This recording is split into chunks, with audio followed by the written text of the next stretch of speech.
یقیناً دنیا میں دین اسلام وہ واحد مذہب ہے جو انسان کو سماجی رشتوں کی مضبوط ڈوری میں باندھ کے رکھتا ہے۔ کہتا ہے مل جل کے رہو، ایک دوسرے کے لیے دل میں محبت رکھو، بغض، حسد، کینہ، عداوت، جھوٹ، بددیانتی، خیانت، ظلم، ان سب چیزوں سے اپنے آپ کو دور رکھو۔ اسلام سب سے زیادہ مل جل کر رہنے پر زور دیتا ہے، بلکہ نبی اکرم صلی اللہ تعالی علیہ وسلم نے ارشاد فرمایا، وہ مومن جو لوگوں کے ساتھ مل کے زندگی بسر کرے اور لوگوں کی طرف سے آنے والی تکالیف پر صبر کرے، وہ مومن اس مومن سے افضل ہے جو زندگی تنہا گزارتا ہے۔ وہ لوگوں کی طرف سے آنے والی کسی مشکل پر اسے صبر نہیں کرنا پڑتا، افضل وہ ہے جو لوگوں کے بیچ رہے۔ اور اگر لوگوں کی طرف سے کوئی مصیبت آتی ہے، کوئی مشکل آتی ہے، کوئی تکلیف آتی ہے، کوئی اذیت آتی ہے، اس پر صبر کرے، یہ افضل ہے اس بندے سے جو تنہا رہتا ہے۔ اسلام نے رہبانیت سے منع کیا، مل جل کے رہنے کا کہا۔ کوئی انسان سامنے ہوتا ہے تو کوئی اسے بات بھی کر ہی لیتا ہے۔ یہ تو بزدلی ہے نا کہ انسان اس لیے کونے میں چلا جائے کہ کوئی آدمی مجھے تکلیف نہ دے۔ جب انسان سفر طے کرتا ہے، منزل کی طرف جاتا ہے، تو سارے راستے اسے پکے نہیں ملتے، کچھ راستے کچے بھی ہوتے ہیں، دشوار گزار بھی ہوتے ہیں، لیکن اگر وہ جد و جہد والا ہے، کسی منزل تک پہنچنے والا ہے، تو پھر اسے راستے کی پرواہ نہیں کرنی چاہیے، اسے منزل کا شوق پیدا کرنا چاہیے۔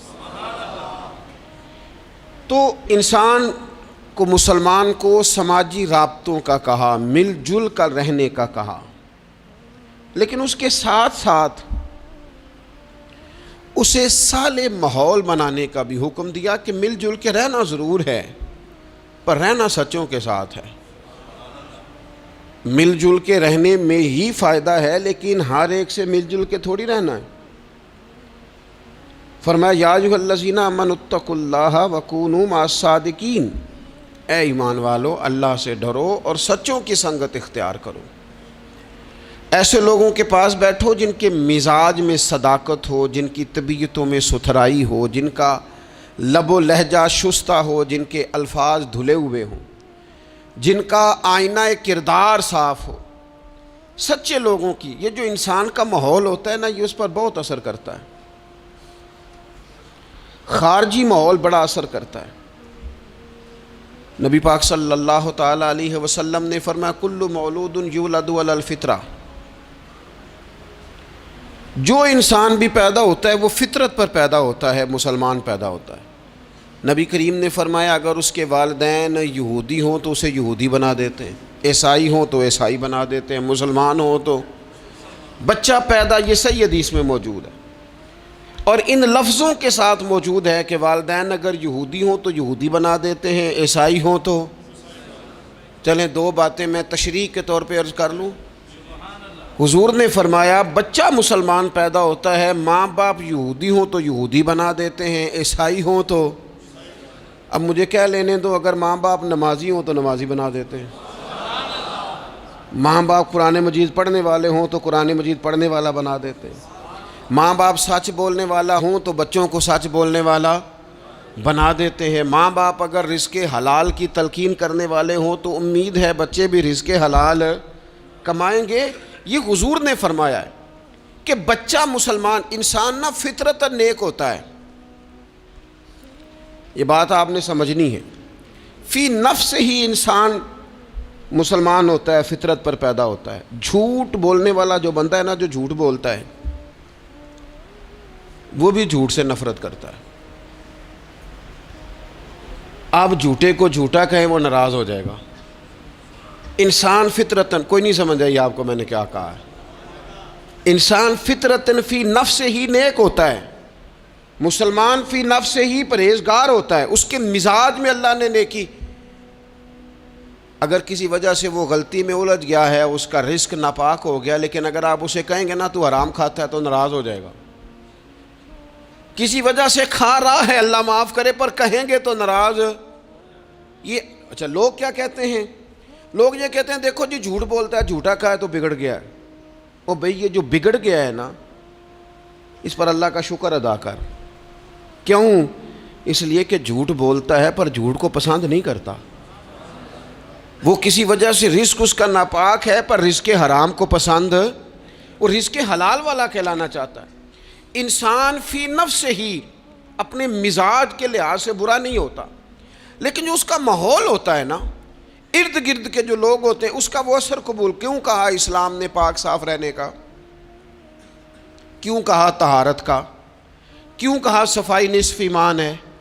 کیوں کہا کہ تم پاکیزہ رہو، یہ اسلام کا پسندیدہ عمل ہے؟ اس لیے کہ جب انسان کا ماحول صاف ستھرا ہوتا ہے تو اس کی طبیعت صاف ستھری ہوتی ہے، اس کے ارد گرد اگر پاکیزگی ہوتی ہے تو وہ اجلا اجلا سا محسوس کرتا ہے۔ آپ 2-4 دن غسل نہ کریں تو کیا 2 من مٹی چڑھ جاتی ہے بندے پہ؟ کیا اس پر کلو کے حساب سے گرد چڑھتی ہے؟ کچھ بھی نہیں ہوتا، لیکن وہ جو تھوڑی سی بھی گرد ہوتی ہے وہ وجود کو، طبیعت کو ثقیل کر دیتی۔ آپ جب غسل کر لیتے ہیں تو آپ کو خود بخود اپنا آپ ہلکا ہلکا سا محسوس ہوتا ہے۔ یہ صفائی ستھرائی پاکیزگی ماحول کی یہ پسندیدہ عمل ہے۔ نبی اکرم صلی اللہ تعالیٰ علیہ وآلہ وسلم نے اس ماحول کی خوبصورتی کو پسند کیا، اور حضور نے فرمایا ایسے لوگوں کے پاس بیٹھا کرو جن کے لہجے پاکیزہ ہوں، جن کا انداز اچھا ہو، اور مثال دی نبی پاک علیہ السلام۔ حضور فرمانے لگے اچھے دوست کی مثال اس طرح ہے جس طرح عطر فروش کی مثال ہوتی ہے۔ اگر کوئی اس سے سامان نہ بھی خریدے، سودا نہ بھی خریدے، تو خوشبو تو آتی ہے نا۔ اور نبی پاک علیہ الصلوۃ والسلام فرمانے لگے برے دوست کی مثال دھونی دینے والے کی طرح سے۔ جس طرح اس کے پاس کوئی شخص بیٹھے تو اور کچھ بھی نہ ہو تو دھواں تو آئے گا کہ نہیں آئے گا، اسے کچھ نہ کچھ اس کے کپڑوں تک گرد پہنچے گی۔ اپنے ماحول کو ٹھیک رکھنا، اپنے ارد گرد صالحیت پیدا کرنا، اور اپنے دائیں بائیں نفاست پسندی کو لانا، یہ انسان کی بڑی ذمہ داریوں میں سے ذمہ داری ہے۔ ہمیں ہمارا دین منع کرتا ہے کہ کسی قوم کا طرز نہ اختیار کرو، مشابہت نہ اختیار کرو، کسی انسان کے، کسی غیر مسلم کے طریقوں کو نہ اپناؤ۔ فرمایا جس نے کسی غیر کا طریقہ اپنایا وہ انہی میں سے ہے۔ کسی غیر قوم سے مشابہت نہ اختیار کرو، اپنی الگ تمہاری تہذیب ہے، تمدن ہے، تم اگر اپنے طریقوں پر رہو گے تو نفاست پسند رہو گے، تمہارے ماحول میں اس کا اثر نہیں آئے گا۔ آپ دیکھ لیں، غور کر لیں، ہمارے ماحول میں آج کتنی خطرناک چیزیں داخل ہو گئی ہیں، نہ چاہتے ہوئے بھی داخل ہو گئی ہیں، نہ چاہتے ہوئے بھی۔ کئی جگہ پہ ویسے مطلب سفر کر کر کے بندہ نڈھال ہو جاتا ہے، جا جا کے نڈھال ہو، پھر کچھ ایسی جگہوں کی اگر دعوت ملتی ہے آپ کو تو آپ ویسے ہی پریشان ہو جاتے ہیں۔ یعنی اگر پہلے تو یہ ہوتا تھا کسی بزرگ کا عرس منانا ہے، اب دعوت ملتی ہے کہ ان کا یوم ولادت ہے، اس پہ جلسہ کرنا ہے۔ میں نے کہا پہلے عرس گن لو سال کے کتنے ہیں، اور اگر ایک ایک کے 2 کرو گے تو پھر بتاؤ تمہارا خرچہ کتنا کو ہوگا، اور تم کہاں تک بات لے کے جاؤ گے۔ کچھ چیزوں کو نارمل رہنے دو۔ ایک ہستی کا میلاد منایا ہے پوری دنیا نے، اور وہ رسول پاک کی ذات گرامی ہے۔ واقعی تو ہم نے کبھی نہیں دیکھا، آپ نے کبھی دیکھا حضرت صدیق اکبر کا یوم ولادت منایا جا رہا ہو، حضرت عمر کا، حضرت عثمان کا، مولا علی کا؟ تو یہ باقیوں کو کیا مسئلہ ہو گیا ہے؟ تھوڑا سا اعتدال میں رہیں، تھوڑا سا معتدل رہیں، درمیانی چال چلیں۔ جب وہ عظیم ہستیاں جن کا طریقہ دین ہے، حضور نے فرمایا میرے طریقے پر بھی چلو اور میرے خلفائے راشدین کے طریقے پر بھی چلو، جب وہاں جن کا طریقہ بہت ہمارے لیے بہرحال دستور حیات ہے، جب ان لوگوں کے لیے چیزیں نہیں ہیں تو بعد والے اس قدر شدت کے ساتھ اگر یہ کام کریں گے تو بات دور نکل جائے گی، پھر اس کو سمیٹنا سنبھالنا آسان نہیں رہے گا۔ تو فرمایا کسی قوم سے مشابہت نہ اختیار کرو، اس لیے کہ تمہارے ماحول میں پھر کچھ ایسی چیزیں آ جائیں گی جو ٹھیک، یہ کتنی رسمیں آئی ہیں ہمارے، مہندی کہاں سے آئی ہے؟ ہماری اپنی ہے کہ غیروں کی ہے؟ یہ مائیاں کہاں سے آئی ہیں؟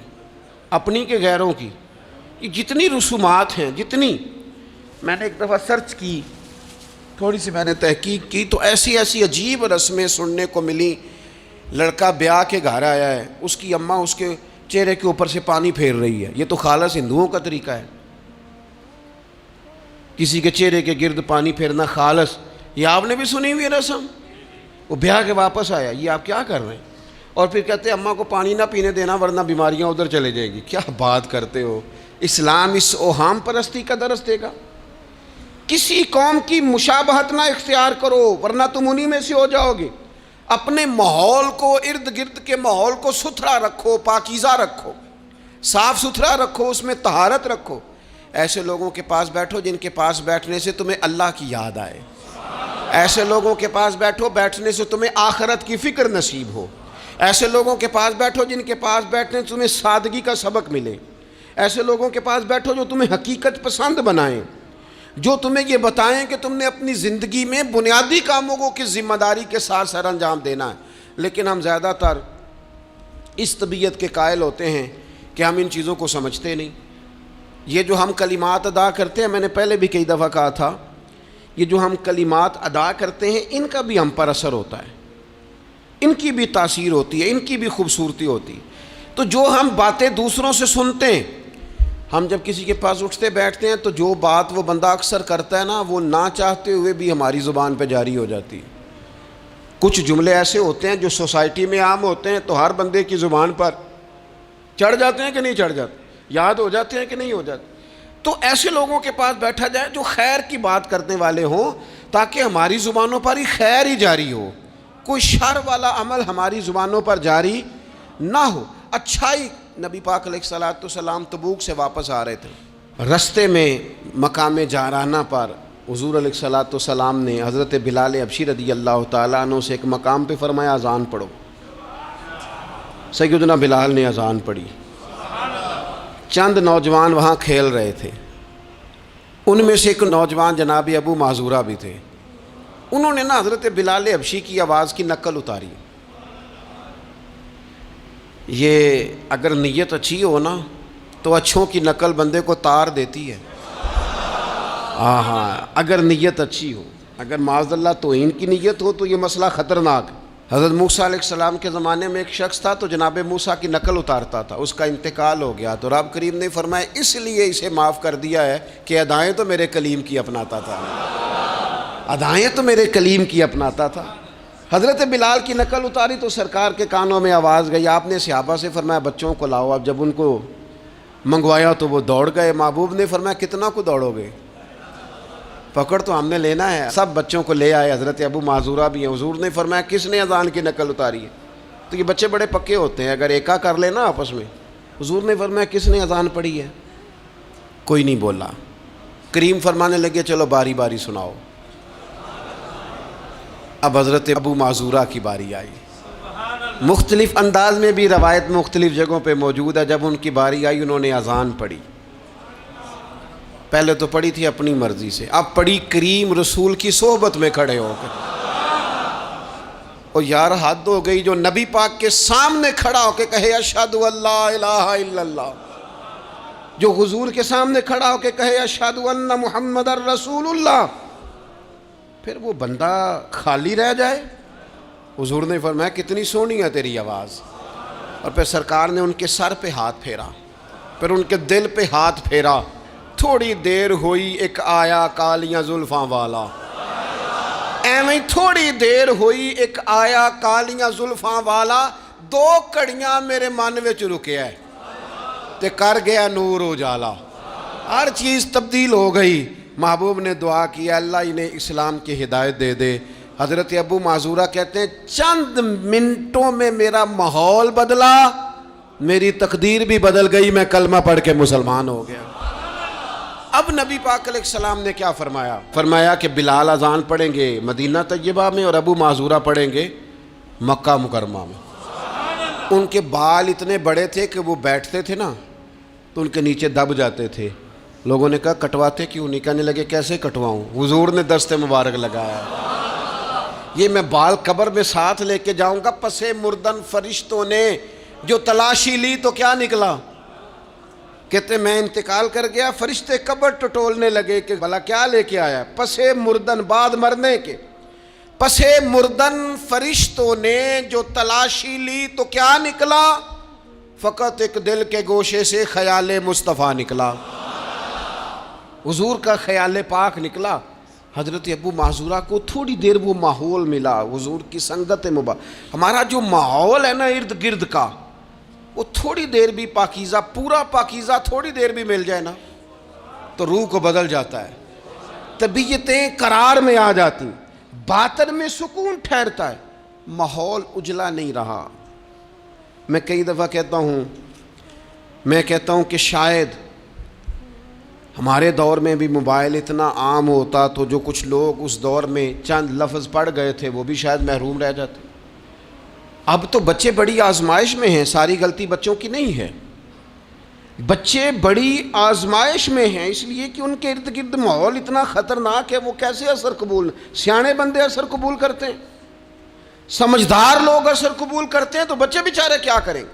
ماحول بہترین بنانا، ماحول کو صاف رکھنا، اور بالخصوص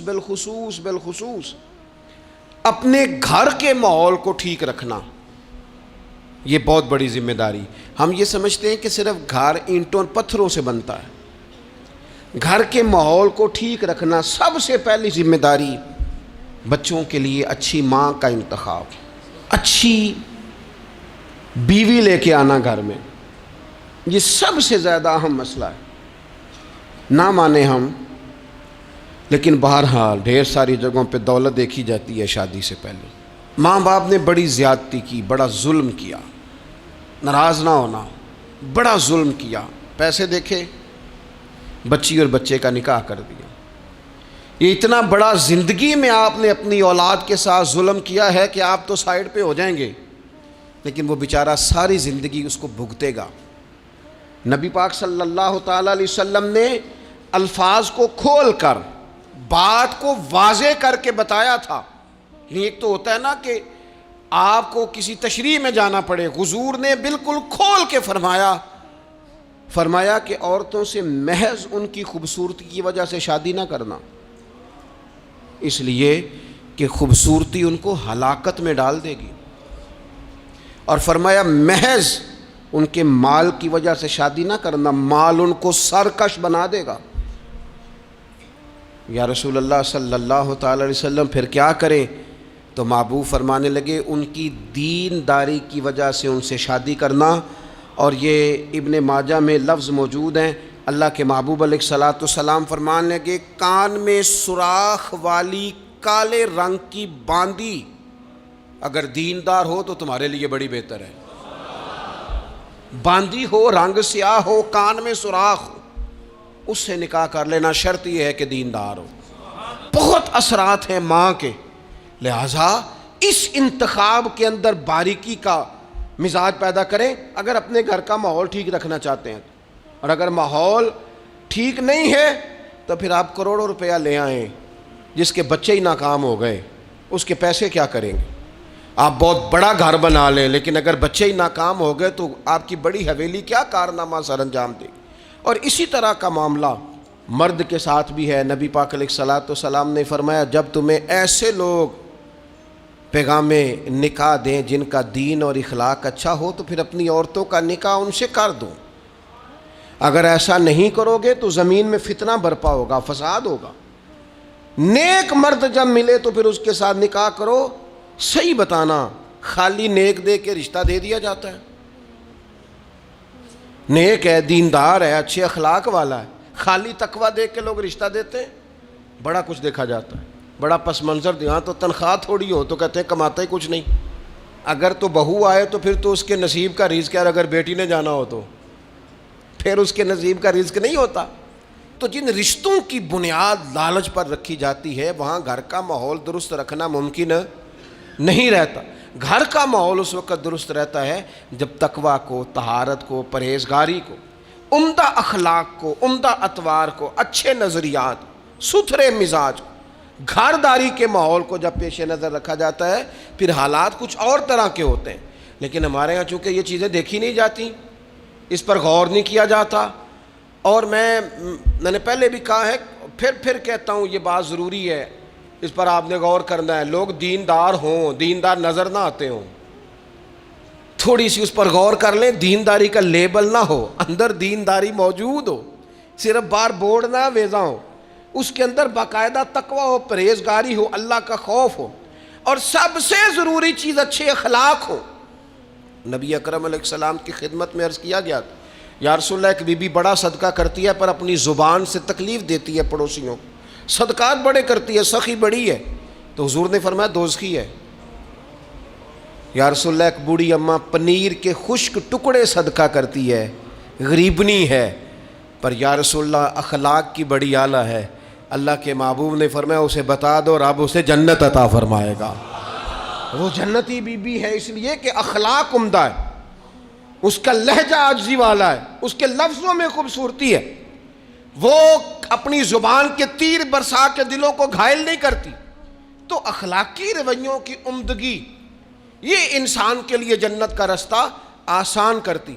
پھر گھر کے اندر کچھ دینی ماحول بنایا جائے، اور دینی ماحول سے ہمارے ہاں لوگ یہ مراد لیتے ہیں کہ میں جناب اچھی باتیں کروں، عمدہ تقریر کروں گھر کے اندر، میں اپنے بچوں کو واقعات سناؤں صحابہ اور اہل بیت کے، بڑی اچھی بات ہے، اس سے بھی انقلاب آئے گا۔ لیکن ہمیں پتہ ہے نبی پاک علیہ السلام نے کیا فرمایا؟ حضور نے فرمایا کچھ نفل نماز گھر میں بھی پڑھا کرو، تم اپنی عبادات کا ماحول گھر کے اندر بناؤ، تمہاری طبیعت گھر میں لگے، تمہارا گھر سجدے سے آباد ہو۔ نبی اکرم صلی اللہ تعالیٰ علیہ وآلہ وسلم نے فرمایا اپنے گھر کے اندر کچھ وقت گزارو عبادت میں، خود بخود تمہارے بچوں کو ہم نے دیکھا ہے گھر کے اندر نماز کی نیت باندھے تو جس چھوٹے بچے کو بالکل پتہ نہیں نہ ہوتا نماز کیا ہے، وہ بھی ساتھ آ کے کھڑا ہو جاتا ہے، سجدہ نہ کرنا آئے تو مصلی پہ لیٹ جاتا ہے۔ گھر کے اندر دین کی آپ تقریر نہ شروع کریں، آپ عمل کریں۔ آپ کا لہجہ میٹھا ہے تو مٹھاس آگے تقسیم ہوگی، آپ کے بچے جو انداز آپ کے والدین کے ساتھ آپ کا دیکھیں گے وہ رویہ آپ کے ساتھ اختیار کر لیں گے۔ اگر سچائی کا پہلو گھر کے اندر آئے گا تو بچے سمجھیں گے ہمیں سچ بولنا ہے۔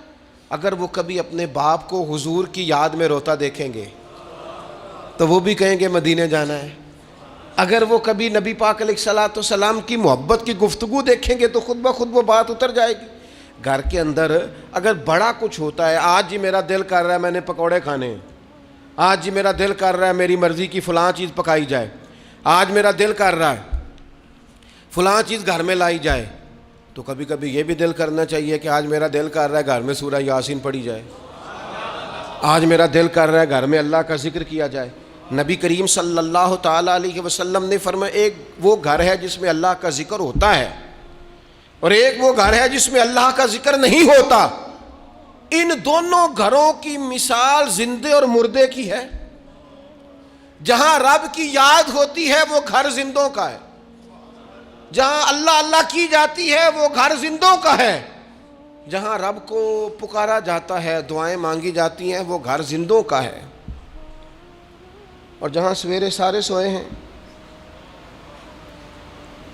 رات کو اعلیٰ کھانا کھایا، انہوں نے ٹھنڈے کمرے میں آرام کیا، ان کے لیے ساری نعمتیں ہیں، لیکن یہ کس قدر تکلیف کی بات ہے کہ نماز فجر کے لیے کسی ایک کی بھی آنکھ نہیں کھلتی۔ یہ کیا گھر ہے؟ یہ تو مردوں کا گھر ہے، یہ کوئی زندوں کا گھر ہے؟ یہ تو حضور علیہ السلام نے فرمایا زندہ اور مردہ کی مثال ہے، جہاں اللہ کی یاد کی جاتی ہے اور جہاں نہیں کی جاتی۔ اپنے گھروں کو، اپنے گھروں کے ماحول کو اللہ کے ذکر کے ساتھ آباد کرنا۔ اور پھر ایک اور بات، جب ہم اچھے لوگوں کے پاس بیٹھتے ہیں تو اچھائی لے کے لوٹتے ہیں، اور یہ ہمارے ہاں نا ایک بہانہ آج کل بنا لیا گیا ہے کہ اچھے لوگ ملتے نہیں۔ بھئی ہم لوگ نا اچھے لوگ ڈھونڈتے ڈھونڈتے آہستہ آہستہ معاذ اللہ معصوم لوگ ڈھونڈنے شروع کر دیتے۔ ہم کہتے ہیں ہمیں ایسا بندہ ملے جس میں غلطی کوئی نہ ہو، جس میں بالکل غلطیاں ہو وہ شیطان ہوتا ہے، اور جس میں بالکل نیکیاں ہو وہ فرشتہ ہوتا ہے، جس میں کچھ نہ کچھ کوتاہیاں ہوں لیکن خیر کا غلبہ ہو وہی تو بندہ مومن ہوتا ہے۔ حضور علیہ السلام نے فرمایا ہے کہ آدم کے ہر بیٹے سے خطا ہو جاتی ہے لیکن بہترین خطا کار وہ ہے جو جلدی توبہ کر لیتا ہے۔ ہم یہ چاہتے، مجھے جی کوئی بندہ نہیں ملا ساری زندگی، نہیں آپ بندہ نہیں ڈھونڈ رہے تھے، آپ تو معاذ اللہ معصوم عن الخطا ڈھونڈ رہے تھے، وہ نبیوں اور فرشتوں کے علاوہ کوئی نہیں ہوتا۔ آپ کو دیکھنی چاہیے تھی جہاں سے کچھ خیر مل رہی تھی وہاں فوراً حاصل کر لیتے، جہاں سے کوئی اچھائی مل رہی تھی وہاں سے فوراً حاصل کر لیتے. ہمارے صوفیاء، ہمارے بزرگان دین، ان سے لوگوں نے خیر پایا ہے، ان کی زندگیوں کو ڈسکس نہیں کیا. ہمارا یہ ماحول بن گیا کہ ہم نے ایک دوسرے کو ڈسکس کیا ہے اور رج کے کیا ہے، لیکن کہیں سے خیر ملتی تھی تو وہ خیر حاصل ہمارے ذمے تو یہ تھا کہ نبی پاک علیہ السلام نے فرمایا حکمت مومن کی گمشدہ میراث ہے، جہاں سے تمہیں خیر میسر آتی ہے اپنے حصے کی سمیٹو، اس پر عمل کرو. ہم نے کیا کیا؟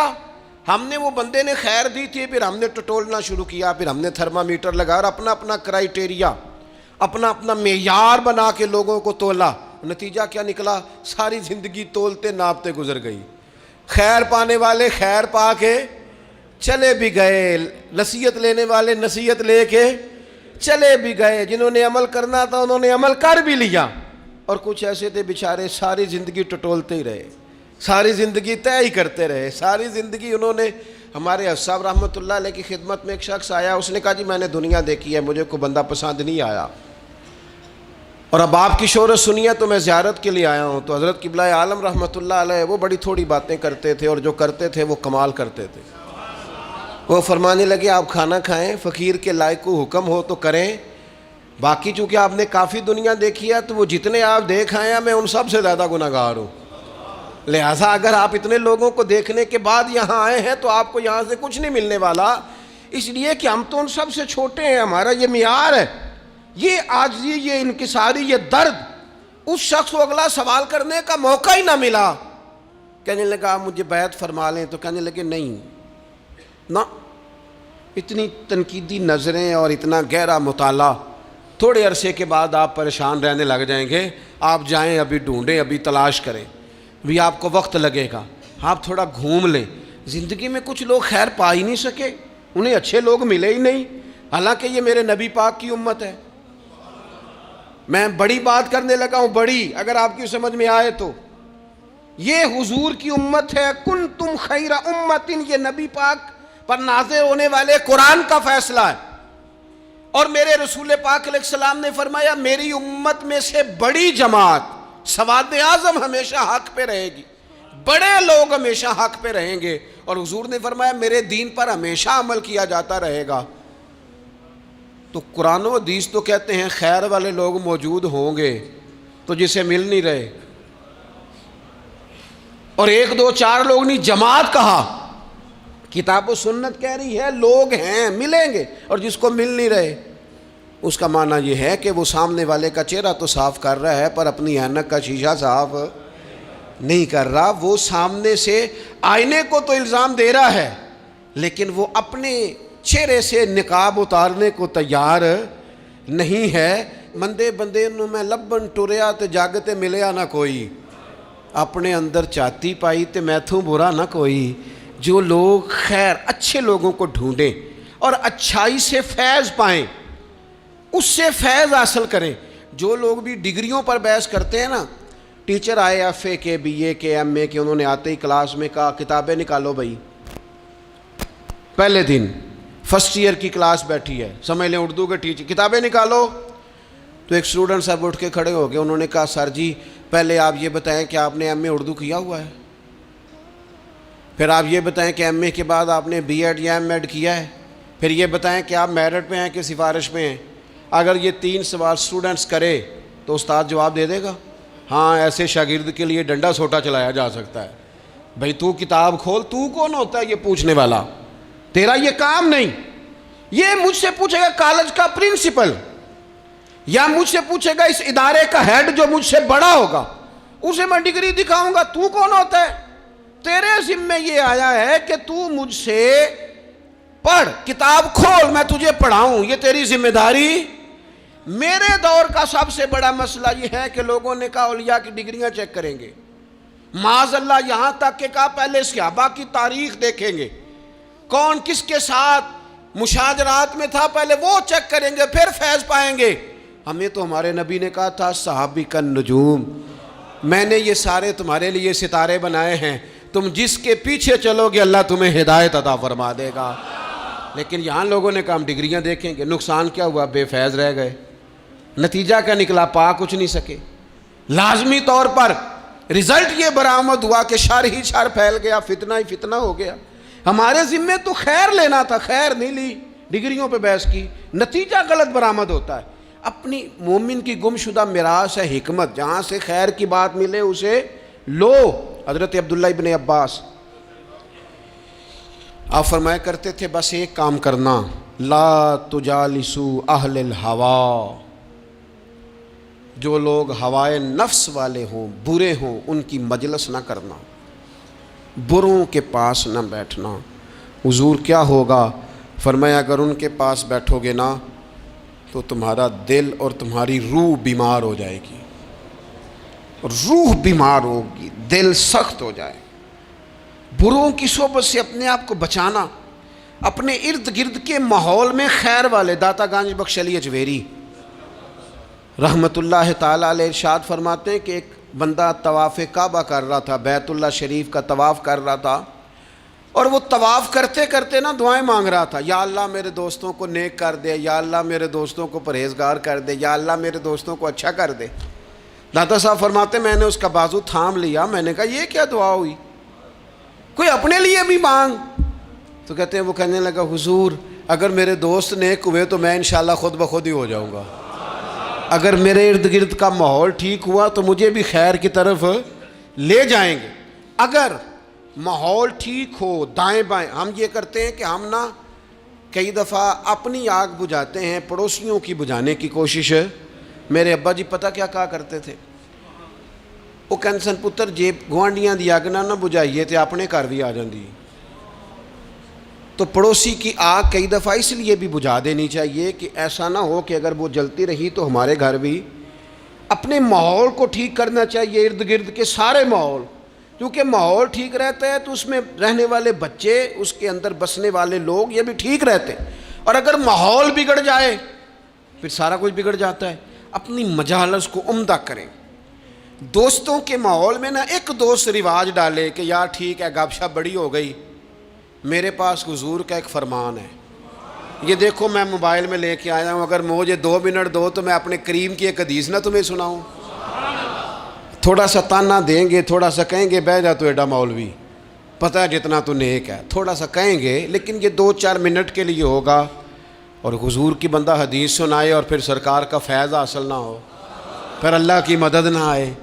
تھوڑا سا نا ماحول بنایا جائے جہاں لوگ محنت کر کے، جد و جہد کر کے یہ کام کرتے ہیں نا کہ چل یار تو مری تیرا خرچہ میں دوں گا، تو وہاں اگر تھوڑی سی کوشش یہ بھی کر لی جائے کہ یار میرے پاس سواری ہے، چل دونوں کٹھے مسجد چلتے ہیں۔ اپنے ماحول میں تقویٰ لایا جائے، صالحیت لائی جائے، ارد گرد کے ماحول کو اللہ رسول کی باتوں سے آراستہ کیا جائے، خیر بانٹنے کی کوشش کی جائے۔ میں دیکھتا ہوں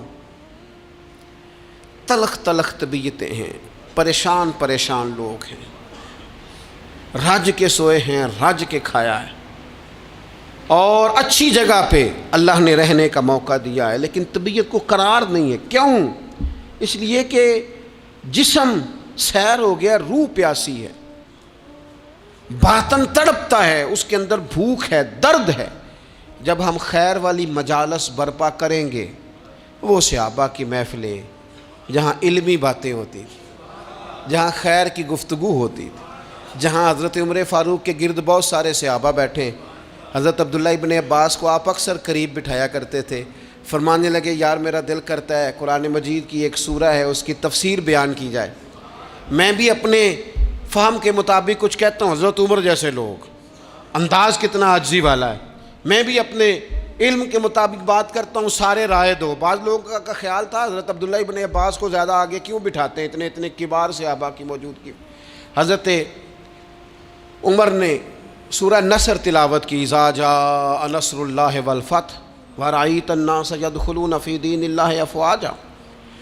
آپ نے بھی کچھ تفسیر بیان کی، کچھ باقی لوگوں نے بھی بیان کی۔ حضرت عبداللہ ابن عباس جوان تھے، 15-16 سال عمر تھی، فرمایا آپ بھی کوئی تفسیر بیان کریں کہ اب اللہ کی مدد آ گئی، پھر فتح حاصل ہو گئی، پھر آپ دیکھیں گے لوگ فوجوں کی فوجیں دین میں داخل ہو رہے ہیں، اس کی تفسیر آپ بھی بیان کریں۔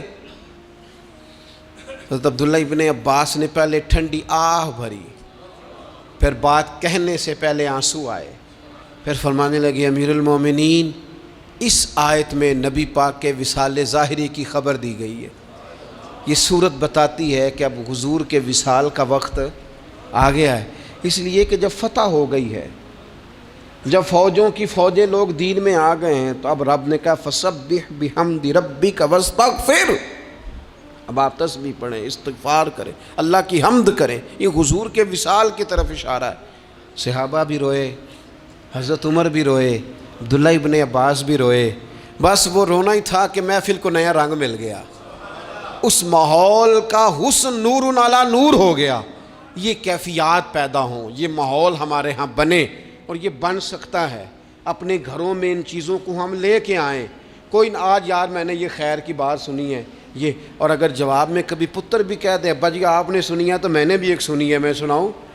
ہمارے ہاں گھروں میں آج بھی بحث ہی ہوتی ہے دین پر، بحث نہیں کرنے کا کہہ رہا، میں یہ کہہ رہا ہوں کہ ایک خیر کی بات ادھر سے آئے، پھر ایک خیر کی بات ادھر سے آئے، اور جہاں دین کی بات اس خوبصورتی سے ہوگی وہاں اللہ کی رحمتیں ہوں گی، وہاں دل نرم ہوگا، وہاں محبتوں کو فروغ ہوگا۔ علمی مجالس میں وقت دیا جائے، خیر کی جگہوں پہ ہم جا کے بیٹھیں، ہم اچھائی حاصل کرنے کی کوشش کریں، ہم حکمت سمیٹنے کی کوشش کریں۔ پرانے لوگ جو تھے وہ بچوں کو کہتے تھے بیٹا دادا کے پاس بیٹھا کرو، نانا کے پاس بیٹھا کرو، تمہیں وہاں سے اچھی بات ملے گی۔ وہ حضرت لقمان حکیم نے اپنے بیٹے سے کہا تھا بیٹا بزرگوں سے تم باتیں سیکھا کرو، اس لیے کہ وہ تجربات کی قیمت ادا کر چکے ہیں، انہوں نے قیمت دے کے تجربہ کیا ہے، پھر اس نتیجے پہ پہنچے ہیں۔ فرمایا کرتے تھے ان سے خیر سیکھ لو، تمہیں تجربے کی قیمت دیے بغیر تجربہ نصیب ہو جائے گا، تمہیں تجربے کی قیمت نہیں دینی پڑے گی، خود بخود تمہیں تجربہ نصیب ہو جائے گا۔ اللہ تبارک و تعالیٰ کی بارگاہ ہے عالی مرتبت میں دعا ہے اللہ کریم ہمیں سمجھنے کی توفیق عطا فرمائے، اور اللہ تعالیٰ ہمارے ماحول میں صالحیت پیدا فرمائے۔